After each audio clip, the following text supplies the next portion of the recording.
आपल्या देवतांपैकी अनेक देवता ज्या आहेत त्या त्यांनी हातात घेतलेल्या गोष्टी किंवा त्यांची रचना हा ही सृष्टीचा सांभाळ करणारी आणि सृष्टीला मार्गदर्शन करणारी आहे. बर म्हणजे कॅपॅसिटी डेव्हलपमेंट जी आहे हा ती विज्ञानाच्या स्वरूपात सांगितलं तर आपलं कोणी ऐकणार नाही. हा म्हणून पूर्वजांनी ते देवतांच्या स्वरूपात सांगितलं. हा हा हा त्याचं उदाहरणार्थ गणपती आहे. हा तर गणपती मातीचा बनवायचा आहे, शेतातल्या मातीचा. हो आणि तो शेताच्या मातीचा बनवताना तो बनवणारा कलाकार कुठे आहे? हा तसे तो गणपती कसाही होईल, गणपती सारखा होणारच नाही. तो हा कसाही होईल. हा हा कारण म्हणून तो मग ते आर्टिस्ट नाहीये ना बनवणारा. हा हा आर्टिस्ट नाही. पूर्वजांनी दोन गोष्टी सांगितल्या अनुभवातून आलेल्या.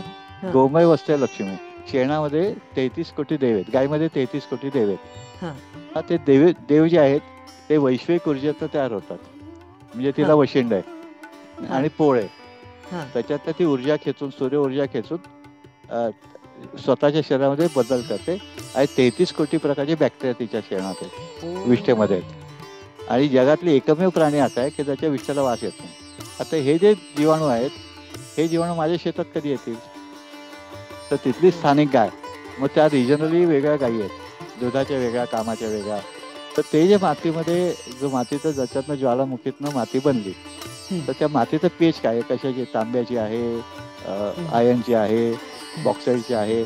तशाचे ते सर्वाईव्ह होणार हम्म, त्या हम्म, मातीच्या पेजप्रमाणे. हम्म, म्हणून 33 कोटीतले 1/3 सर्वाईव्ह जरी झाले तरी 11 कोटी झाले हो. मग ते 11 कोटी शेतात कधी येईल? म्हणजे विरजण त्याचं कल्चर. मग ते हा आणायचं सोपं काय? तर कल्चर आपण जेव्हा दही लावतो तर दूध विशिष्ट तापमानावर गरम करायला लागतं आणि ते कल्चर चांगलं लागतं. हम्म, मग चांगलं कल्चर पटकन कुठे मिळेल? तर गाईमध्ये मिळेल. हम्म, मग ते कल्चर घेतलं, शेतातली माती घेतली, त्याच्यात मिसळी, माती शेण एकत्र केलं, त्यात भिजवताना थोडं गोमूत्र घातलं बर आणि गणपतीची मूर्ती तयार केली आदल्या दिवशी. हा मग त्या गणपतीची प्राणप्रतिष्ठा केली. हा प्राणप्रतिष्ठा म्हणजे काय? तर हा त्याला म्हणजे ते मधातुपाने बॅक्टेरिया अभिषेक केला. ऍक्टिव्हेट झाले. बर करेक्ट. ते बॅक्टेरिया ऍक्टिव्हेट करण्यासाठी त्याला ग्लुकोज पाहिजे, तो मधातनं मिळाला. आणि त्याला प्रोटीन जे पाहिजेत वाढायला ते तुपातनं मिळालं. बर बर म्हणजे ते बेसिकली मग पंचामृत घातलं आपण त्याच्यात. करेक्ट. हम्म, त्याच्यामध्ये प्राणप्रतिष्ठा करताना मध आणि तुपाचा अभिषेक आहे. पण हा पूर्वजांना हे पण लक्षात आलं की दोन्ही सम झालं ते विष होतं. हा हो त्याचे मध जास्त आणि तूप कमी. अच्छा असं असतं का? बर बर हा. आणि मग त्याला त्या विशिष्ट पानाने झाकून टाकायचं. म्हणून ते 21 पत्री. हा त्या 21 पत्री प्रत्यक्षामध्ये 3 वेळा आहेत. एक आहे हरताळकेचं व्रत, हा कुमारिकेने करायचं. तिने पानं गोळा करायची, ती हरताळकेला व्हायची. त्याच्यानंतर ती जेव्हा लग्न होऊन जाते तेव्हा हम्म. मंगळागौरीचं व्रत. त्याच्यावर पण 30 पानं आहेत. ओ ती तीच पानं असतात. बर बर हा. बर फक्त त्याच्यावर उपभोगासाठी फुलं पण आहेत. कारण तिचं लग्न झालेलं आहे. हा हा. त्याला आसक्ती आहे ना, उपभोग मिळाले पाहिजेत ना.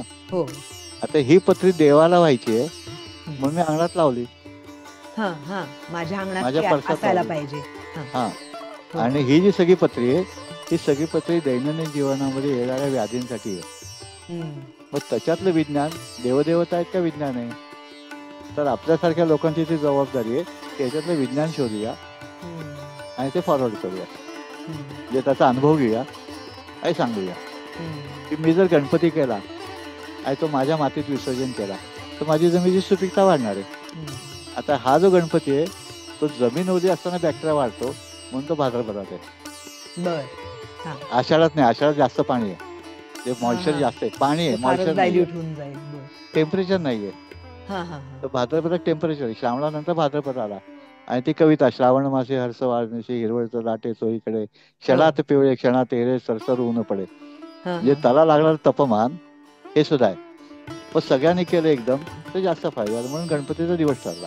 हा पण हा मूळ रचना जी आहे ते मूळ रचना समृद्धी डेव्हलप करण्यासाठी आहे, हम्म. आयडेंटिफिकेशनसाठी आहे, हम्म. बायोडायव्हर्सिटी मेंटेन करण्यासाठी आहे.